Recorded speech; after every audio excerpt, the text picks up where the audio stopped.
Dear children, today we shall be talking about the working of institutions, and this is the fifth chapter from civics, and we shall be learning that in democratic society how the major organs of the government were working.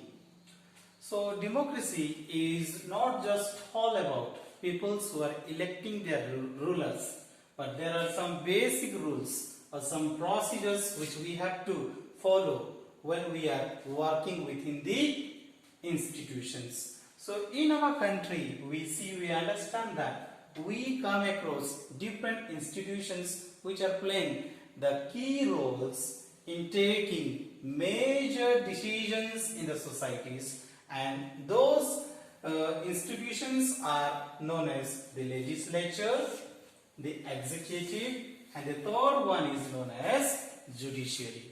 So these are the three major organs who are taking very key roles in working with the institutions, because here we understand that these three major organs who are taking major roles in taking major decisions in the society. That is why we see the leading role of these three institutions, that is known as the legislature, the executive, and judiciary. So what is called legislature? Legislature means whom we are electing during the time of elections, whom we are electing to go to the parliament and to sit, and who will talk on behalf of us, and that is known as the legislature, one who makes law here. So legislature means here one who makes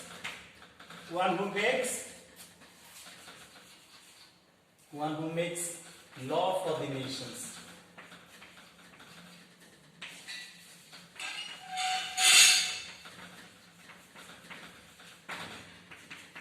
And the second one is executive. So basically there are two kind of executive. The first one is political executive and the second one is permanent executive. The permanent executive, what they do here, the permanent executive is to implement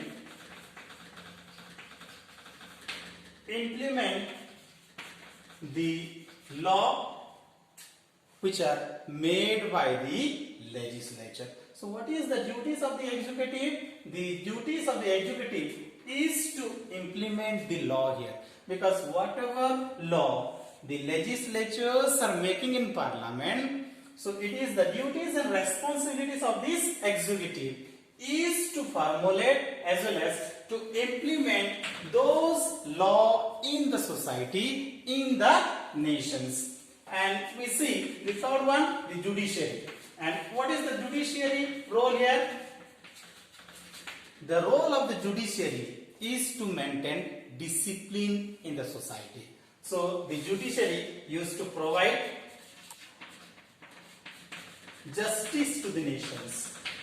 So dear children, here we see the role of the judiciary. So sometimes when people are doing wrong to us, when we are not given, when our rights are violated, when people are doing wrong to us, during that time we take the help of this judiciary. And what the judiciary is doing here? Judiciary is providing justice to the people here. When something wrong happens in the society, it is the duties and responsibilities of this judiciary is to give justice to the people. So we take the help of court here, and when we take the help of this court, during that time what judiciary is doing? They are providing justice to these nations. At the same time we see the leading role of this judiciary, and what they are doing? Interpreting the law. So during the time of this, we understand that what the judiciary is doing here, dear children, it is the duties and responsibility of the judiciary is to interpret the law here, interpreting the law. That means we have the constitutions, which is called the law of law, and it is the responsibility of the judiciary is to interpret the law, and it is the responsibility of the judiciary is to safeguard the law here. When we are having disputes between two states, when there is dispute or any kind of confusions between the central government and state government, it is the duties and responsibility of the judiciary is to settle the matter. So we see these three important organs, that is known as the legislature, the executive and judiciary, who are having prominent role in the society, and they are having working with institutions. So what these institutions are doing, they are having different duties and responsibilities in the society, because with these three major institutions, major decisions are taken in the society, major responsibilities are were taken in the societies. That is why these three major organs of the government, the legislature, the executive and judiciary, who used to play a better role in order to maintain the discipline in the society, who used to settle different kind of issues in the society, and at the same time we are seeing here that this is the different role of these three major organs of the government, which is called the working of institutions. Thank you so much, dear children.